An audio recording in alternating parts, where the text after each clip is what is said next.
निर्विकार निर्भय तू ही और सकल वैमान। यदि साधु और सकल वैमान,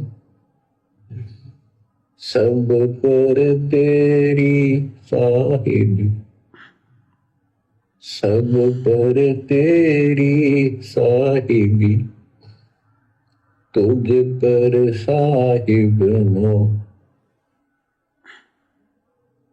निर्विकार निर्भय, निर्विकार निर्भय तू ही और शकल भयमान, सब पर तेरी साहिबी, तुझ पर साहिब नाए।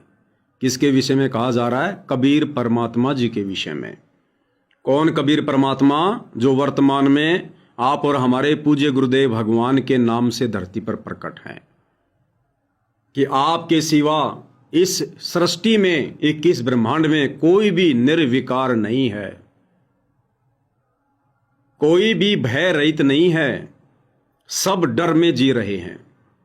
निर्विकार निर्भय तू ही और शकल भयमान, और सब पर तेरी साहिबी, तुझ पर साहिब नाए। हे परमात्मा, इस सारी सृष्टि में आपके अलावा कोई भी साहिब नहीं है, समर्थ नहीं है, सब आपके थल्ले थल्ले हैं। उसके बावजूद भाई और बहनों, परमात्मा कैसी अजब गजब लीला करके आप और हमें दिखा रहे हैं।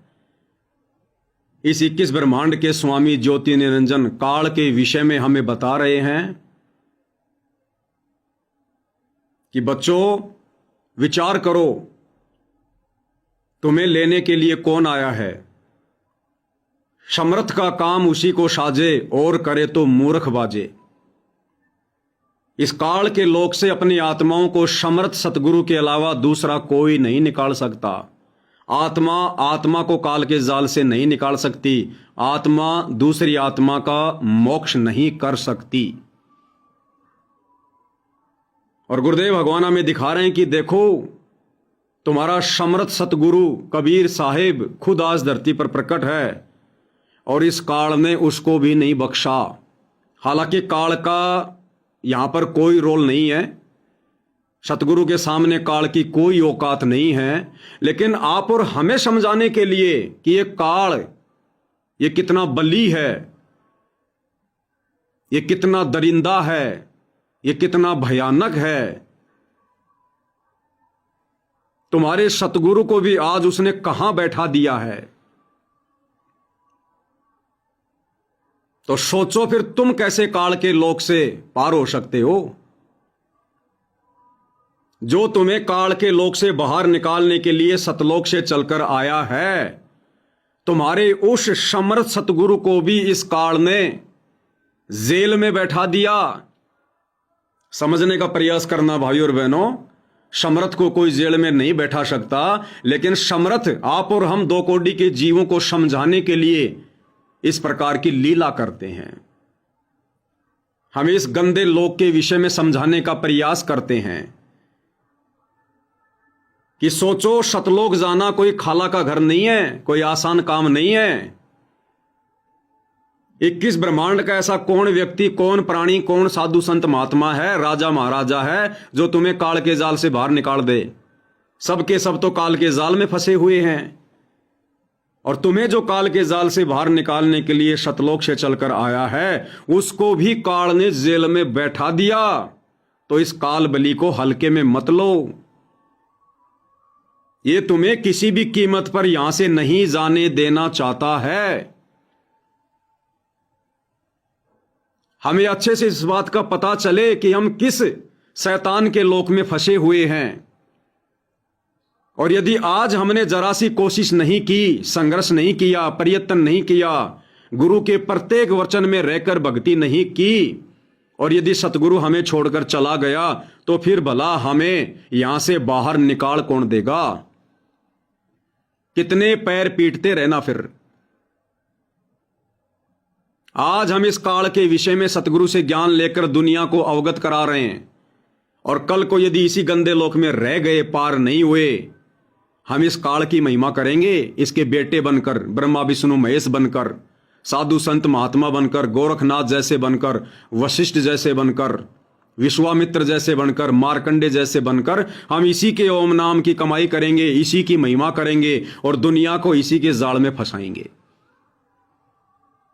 तो पूज्य गुरुदेव भगवान इस प्रकार की लीला करके हमें इस गंदे लोक की व्यवस्था और इस गंदे लोक के गंदे स्वामी काल के विषय में समझाते हैं।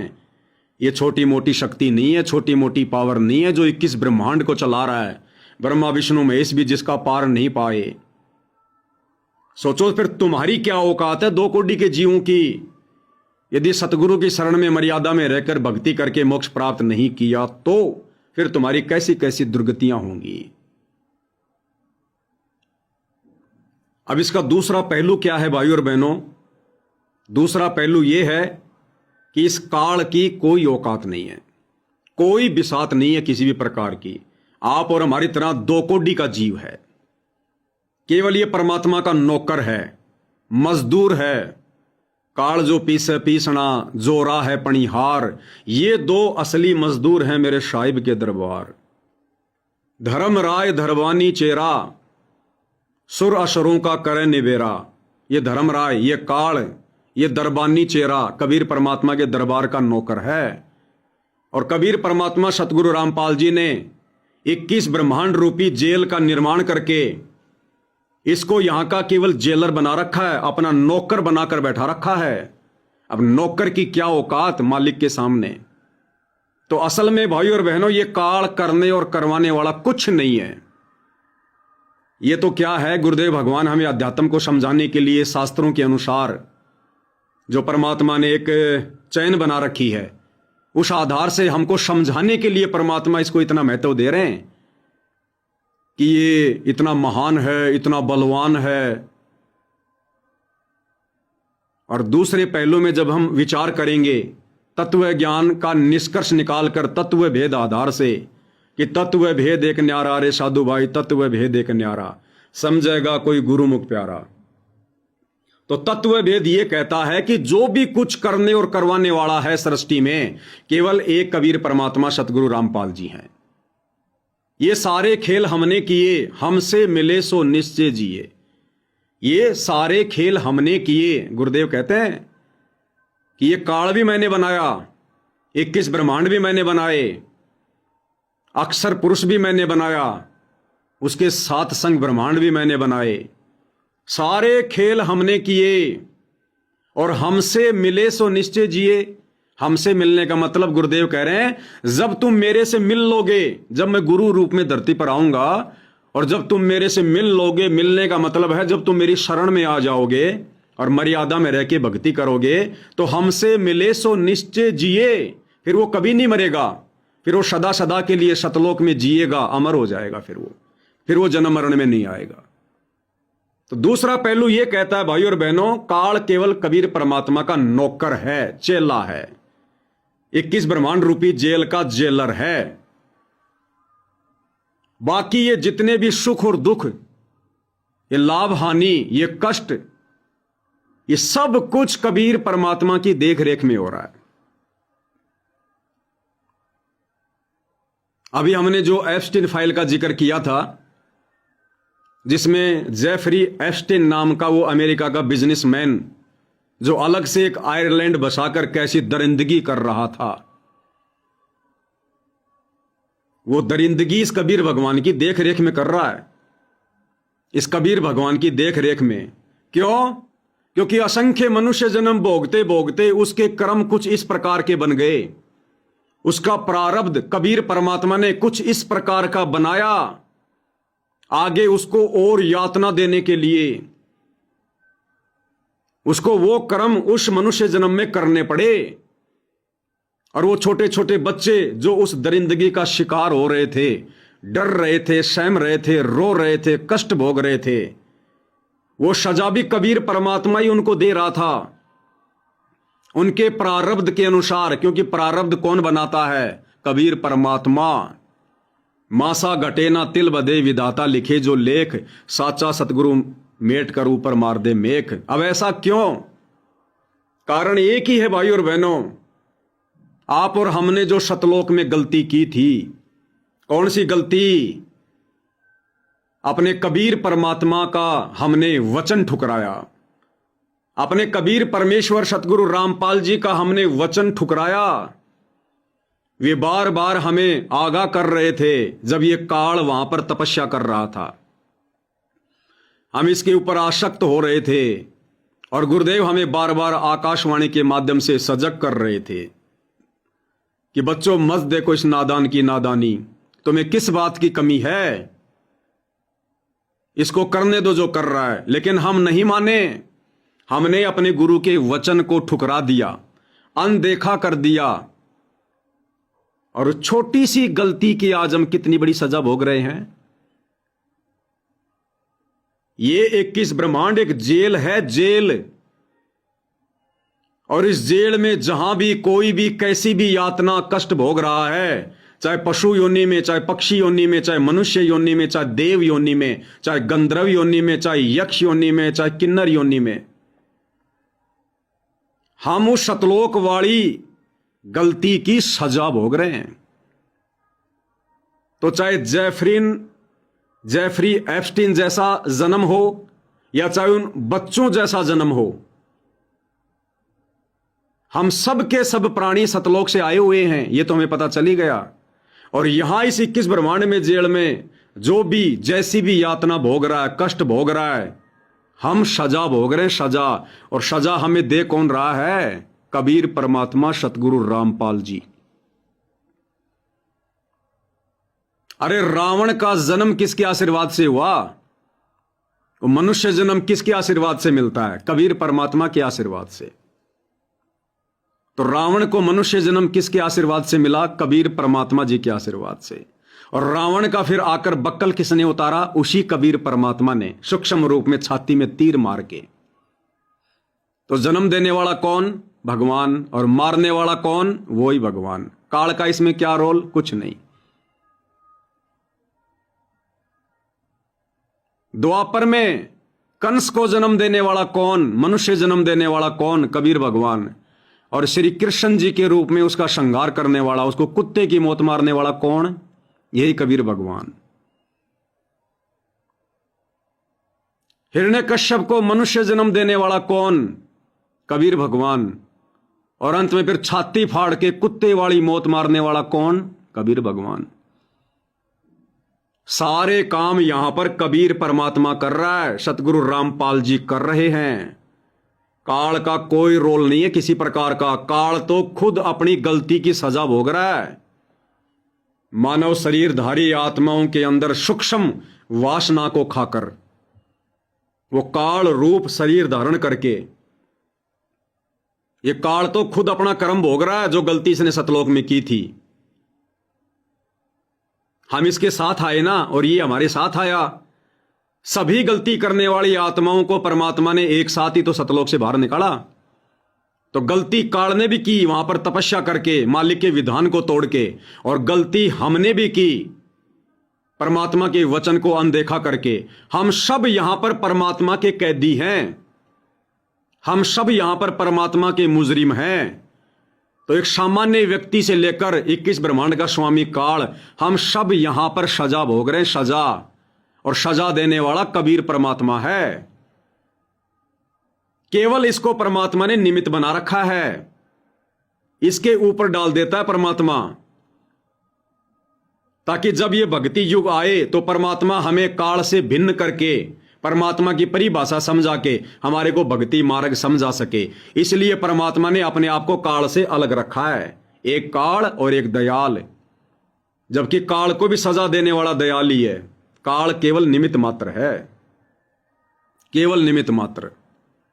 तो यहां पर अगर किसी भगत भाई को ठोकर भी लगती है ना, तो जब हमें अध्यात्म समझ में आएगा तो पता चलेगा इसमें काल का कोई रोल नहीं है।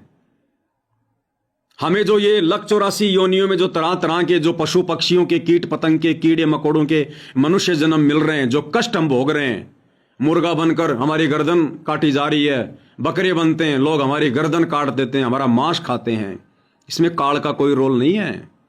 काल तो खुद दुखी है कि ये नालायक इस परमात्मा के ज्ञान को अच्छे से समझकर यहां से बाहर निकल जाएं और ये 21 ब्रह्मांड खाली हो जाए, तो मैं भी अपने भगवान से अर्ज करूं, अरदास करूं कि हे परमात्मा, अब तो सारी आत्मा सतलोक जा चुकी हैं, परमात्मा मुझ नीच पर भी दया करो।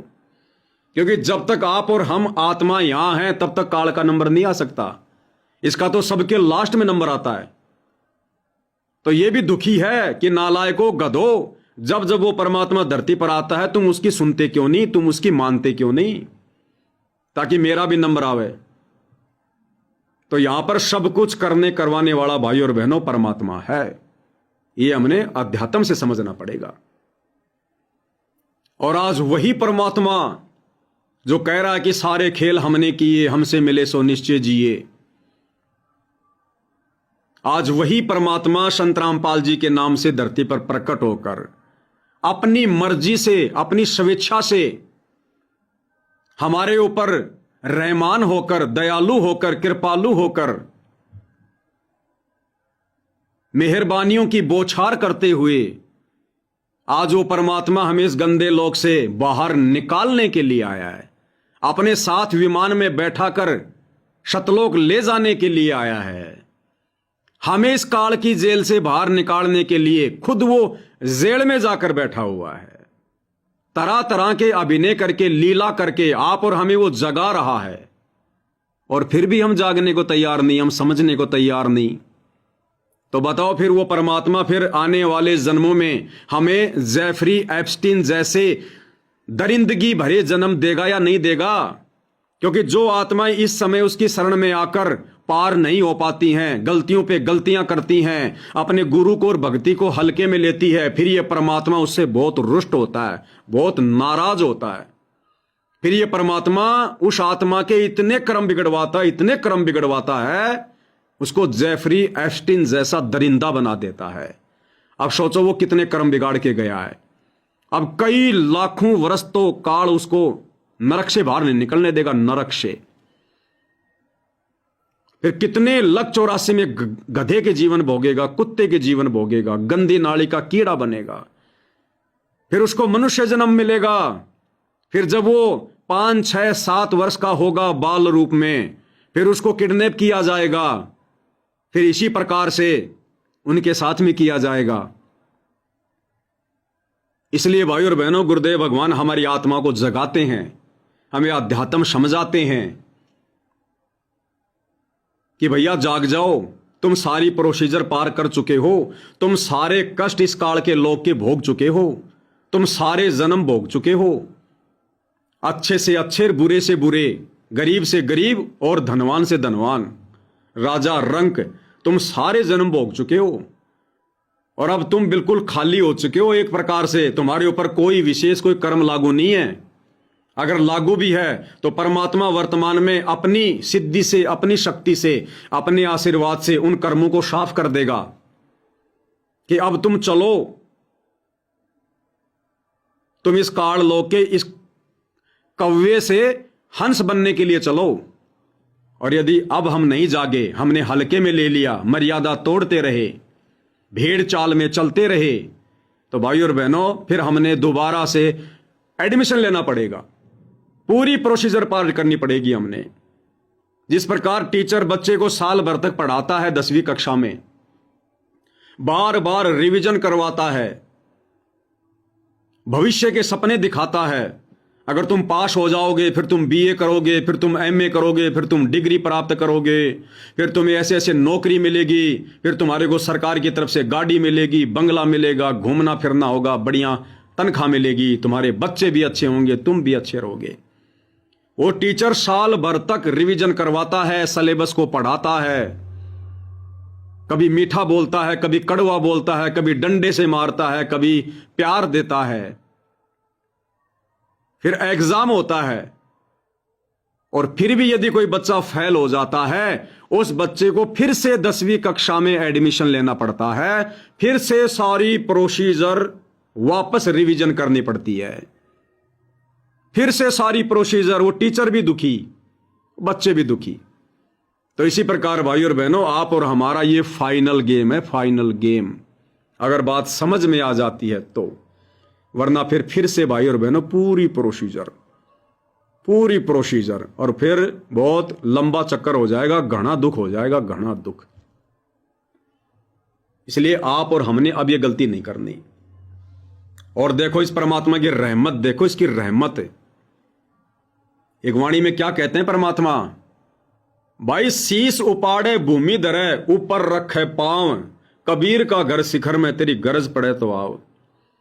क्या कह रहे हैं गुरुदेव भगवान कि शुक्र मना, अपने भाग्य को लाख बार सरा कि आज इतनी आसानी से, इतने सहज तरीके से तुझे वो परम शक्ति मिल गई, वो परम पिता परमात्मा मिल गया, वो शास्त्र अनुकूल शत भक्ति मिल गई, जिसके लिए बड़े बड़े साधु संत महात्मा ऋषियों ने, पीर पैगंबरों ने अपने मनुष्य जन्म गवा दिए, गड़ा दिए, बर्बाद कर दिए, घर छोड़कर जंगलों में जाकर गुफाओं में बैठकर इस परमात्मा की छाया के भी दर्शन नहीं कर पाए, काल ने भी दर्शन नहीं दिए। और आज तुम्हें वो परम ब्रह्म परमात्मा, सारी सृष्टि का मालिक कबीर देव संत रामपाल जी के नाम से तुम्हें साक्षात मिल गया। 24 घंटे तुम्हें दर्शन दे रहा है, तुम्हें शत भक्ति दे दी, अपनी शरण में ले लिया। तुम्हारे ऊपर रहम करने में उस परमात्मा ने कोई कसर नहीं छोड़ी है।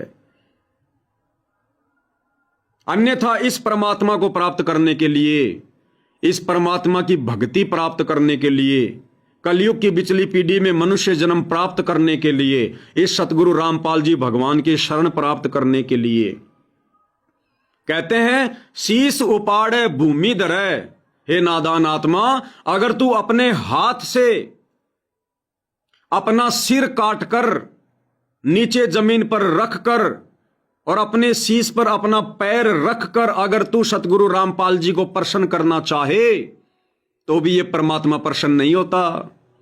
शीश उपाड़े भूमि धरे, ऊपर मच के पाव, कबीर का घर शिखर में तेरी गरज पड़े तो आओ। परमात्मा कहते हैं मैं ऐसे नहीं मिलता। और आज भाई और बहनों, वो परमात्मा आप और हमारे लिए अपना शीश दे रहा है, दे दिया।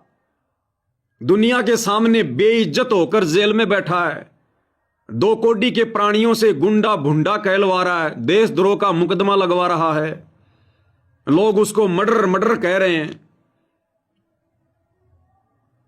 आप और हमारे लिए, अपनी आत्माओं के लिए। और इस मौके को यदि फिर भी हम चूक जाएंगे, यानी हमारे लिए परमात्मा बदनाम हो रहा है, बेइज्जत हो रहा है, बेरुसवा हो रहा है। एक ठेला लगाकर मूली बेचने वाले की भी इज्जत है। आज जेल में बैठे सतगुरु रामपाल जी की बिना ज्ञान के दुनिया की नजरों में कोई इज्जत नहीं है। हमारे लिए परमात्मा इस कदर नीचे झुका हुआ है, मिट्टी में मिला हुआ है। और यदि फिर भी हम उनको हल्के में लेंगे और पार नहीं हो पाए, फिर जेफरी एप्स्टीन जैसे जन्म मिलेंगे फिर, और एक नहीं कई कई जन्म मिलेंगे, और इतने कर्म बिगाड़ जाएंगे, इतने कर्म बिगाड़ जाएंगे, फिर 184 की गिनती नहीं होगी, कितनी बार भोगनी पड़ेगी। इसलिए भाई और बहनों, आज आप और हमारा परम सौभाग्य है। इस तेरा मेरी को छोड़ दो, ये राग द्वेष ईर्ष्या छोड़ दो। ये ना तो सतलोक आश्रम वाले भाई बहन सदा रहने वाले, ना हम सात संगति वाले सदा यहां पर रहने वाले, अमर कोई नहीं है। ये 4 दिन का ढमढमा है। इस ज्ञान को आधार बना के अपने आप को मिट्टी समझ के परमात्मा के चरणों में आ जाओ, मिलजुल के एक हो जाओ, नहीं तो बुरी हालत हो जाएगी यहां पर, बुरी हालत है। ये 4 दिन की जवानी है जो बिना ज्ञान की दुनिया फुदक रही है। ये 4 दिन की जवानी तो भेड़ के बच्चे में भी आती है, वो भी फुदकता है, अंत में कसाई के नीचे आता है। तो हम तो सतलोक आश्रमों से जुड़े भाई बहनों से भी हाथ जोड़ के यही प्रार्थना करेंगे और करते आए हैं। भैया कुछ नहीं रखा इस मार पिटाई में, राग द्वेष ईर्ष्या में, मुकदमेबाजी में, जो तुम लोग सात संगति से जुड़े भाई बहनों को दुखी कर रहे हो, परेशान कर रहे हो, भक्ति करने वाली आत्माओं को दुखी कर रहे हो। कर्म बिगड़ रहे हैं बहुत ज्यादा, बहुत भयंकर। परमात्मा तो यहां तक कह रहे हैं, गरीब नमो नमो सतपुरुष को नमस्कार गुरु की नहीं, शुर नर मुनि जन साधुआ संतों सर्वस दी नहीं। जो भक्तिहीन प्राणी है, जिसको मनुष्य जन्म है, उसका भी आदर सत्कार करो। और तुम अपने गुरु भाई बहनों को जो परमात्मा की शरण में हैं, परमात्मा की विशेष आत्मा है, तुम उनको गालियां दे रहे हो, धमकियां दे रहे हो, मुकदमे कर रहे हो, मार पिटाई कर रहे हो। तुम्हारे तो ऑलरेडी इतने कर्म बिगड़ चुके हैं, कि अंत तक यदि तुम सतगुरु रामपाल जी से माफी मांगते रहोगे तो भी क्या पता वो परमात्मा माफ करे या ना करे। तो साध संगति से जुड़े भाई बहनों ने विचार करना होगा इन बातों पर कि आप और हमारे ऊपर पूज्य गुरुदेव भगवान ने कैसी असीम रजा बख्शी है। हमें परमात्मा ने एक नंबर का भगत बना दिया, एक नंबर का। ये कोई अहंकार की बात नहीं है, अहंकार तो साध संगति से जुड़े भाई बहनों के आसपास भी नहीं है। लेकिन ये बातें दूसरों को कैसे समझ में आए, इसलिए आप और हमने उदाहरण देकर समझाना पड़ता है, बताना पड़ता है। कई भाई बहन जो ज्ञानहीन हैं, जगत वाले हैं, कुछ आश्रमों से जुड़े हैं, वो कह देते हैं तुम लोग भक्ति का दिखावा कर रहे हो, आरती के वीडियो बना बना के डाल रहे हो, भोग के वीडियो बना बना के डाल रहे हो, तुम लोग भक्ति का दिखावा कर रहे हो। अरे हमें भक्ति का दिखावा करने की जरूरत नहीं है। हम आप जैसे नादान भाई बहनों को समझाने के लिए कि सतगुरु किस भक्ति से प्रसन्न होगा, कैसे प्रसन्न होगा, कैसे हम सतलोक जाने के योग्य बनेंगे, काबिल बनेंगे, कैसे हमने सतगुरु को परमात्मा मान के उनकी सेवा करनी है, उनकी भक्ति करनी है, बंदगी करनी है। सतगुरु सेवा क्या है, आप नादान भाई बहनों की आंखें खोलने के लिए, आप लोगों को समझाने के लिए, जो आप भाई बहन इन सतलोक आश्रमों से जुड़कर काल के जाल में बंधे पड़े हो, आप लोगों को समझाने के लिए हम लोग इस प्रकार की क्रिया करके वीडियो के माध्यम से समझाते हैं। और हमें कोई शौक नहीं है वीडियो बनाने का। ये थूक बिलोने से हमें कोई पेंशन थोड़ी मिल रही है। केवल हमारी जो जिम्मेदारी है वर्तमान में गुरुदेव की गैर हाजिरी में अपने छोटे भाई बहनों को समझाने की, क्योंकि ज्ञान आधार से तुम सतलोक आश्रम से जुड़े भाई बहन, गुरुदेव का कलयुगी परिवार, उनके बेटा बेटी, भाई बंधु रिश्तेदार, ये कोऑर्डिनेटर, ये ज्ञान आधार से हम सत्सेवक भाई बहनों के छोटे भाई बहन हैं। उम्र में भले तुम 60 साल के हो, 70 साल के हो, लेकिन ज्ञान आधार से आप हम सत्सेवकों से बहुत छोटे हो। आप हम सत्सेवकों के छोटे भाई बहन हो, भ्रमित हो, भटके हुए हो। तो आप लोगों को समझाने के लिए हमारा ये प्रयत्न है। और हमें कोई मजा नहीं आता, हमें कोई पेंशन थोड़ी मिल रही है। तो जो समझ जाएगा उसका भला, और नहीं समझेगा तो भैया फिर गुरुदेव ने भविष्य तो बता ही दिया है। समय आने पर फिर भाई वो जैसा बीज बोया है तो फसल तो फिर वैसी काटनी पड़ेगी।